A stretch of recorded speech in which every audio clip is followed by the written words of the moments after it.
Crochet Cousins. You're watching LaShonda Rice. She is the owner, author, and doll designer of the Christian Crochet Addict.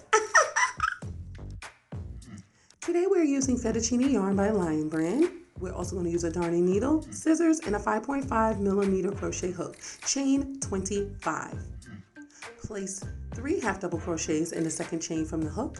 Then place a half double crochet in each stitch across, with the exception of the last stitch. We're going to place 3 half double crochets in that stitch. We are working in the round, so place 1 half double crochet in each stitch on the opposite side.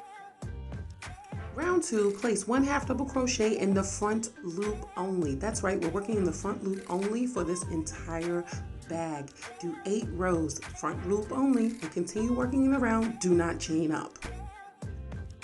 Once your 8 rows are done, you're going to make the handle. You can chain it as long as you like, and then do a single crochet back down into the bag. I'm not going to do a chain. I'm going to add this cute little ring to the back. So I'm going to make a single crochet around the ring. And go ahead and continue on the opposite side by making single crochets. We're only working on this one side of the bag. Once you get to the corner of the bag, you're going to chain 1 and do a single crochet in each stitch right back to the corner.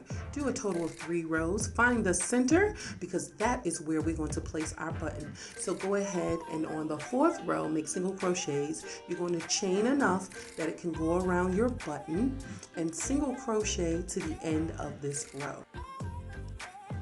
Slip stitch, cut, and sew in those ends. Place your button, and now it is secure. Let's turn it over and decorate it, shall we? Our bag wouldn't be complete without decorating the front, so I adhered this cute glittery patch on the front. I hope you liked the tutorial. Like, share, follow, and subscribe. God bless.